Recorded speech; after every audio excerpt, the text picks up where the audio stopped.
So, what were my feelings on the presidential election? Well, this year it was something we've never seen before. It was a close tie between Hillary and Trump, and of course, now we do know the results, and we have President elect Trump. But this essay was based on the information that was given to us before and during the election, so I'm going to go based off of that. So, my feelings for Trump beforehand, I didn't know much about Trump as a person, uh, but of course, everyone knows about Trump Towers, about how he's a billionaire, how outspoken he is, many scandals that he's been a part of, also a few good things that he's done. And just as a reference back to my essay, I have a part where I include many of the things that he's done before the election, which he made, Trump University, Trump Steaks, Trump Water, and many other products. But none of these ventures besides his real estate really excelled.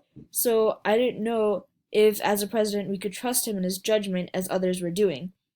But again, since I didn't know much about him as a person, I didn't have such a great informed opinion about him, but I read more, and this is what I thought of after Trump announced presidency, and I researched into him more. I did not really appeal to Trump as a president. As a business person, maybe, because he's made some wise decision in the real estate field, but how would a business person fare well in the political world? I wasn't really sure. And especially after he announced presidency, after he started doing press conferences and releasing more statements on his political views, I for sure knew that I would not be a Trump supporter and that I could not support his ideals or beliefs. And referencing back to my essay again, there was actually a quote from one of my sources that shows a teacher saying, "My students are terrified of Donald Trump.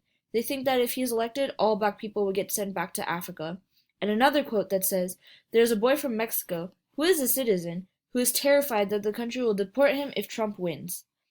Statements like these make me really nervous for the future because we know that already there's a lot of hate in this world and we're already trying to get back by in our day-to-day lives.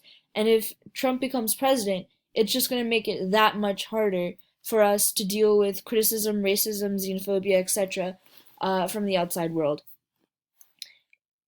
So my personal encounter that I've had with this so-called Trump effect that I describe in my essay, which is the culture in America that's evolved and been much more hateful since Trump has announced his presidency.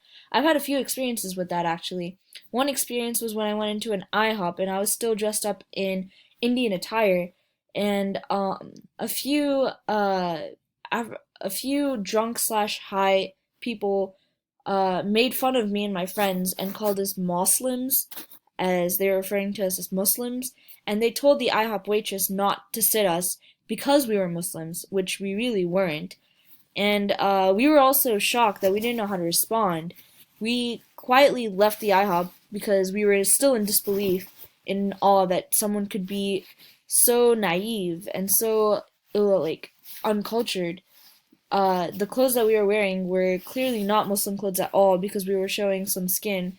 And also, it's not just that. Even if we were Muslim, why would that be a reason not to sit us? So there's been a lot of backlash from Trump announcing his presidency that I feel like is hurting our nation more than helping it.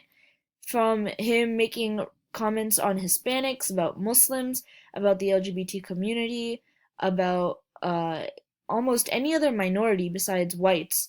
It's really harmful, or it really hurts to see how what a harmful effect this is having on our country. And I really hope that the new age, the millennials, and not just millennials, but everyone else too, realizes what kind of effect this is having on us as a country, and takes steps to prevent it from affecting us any further after these 4 years. Thank you.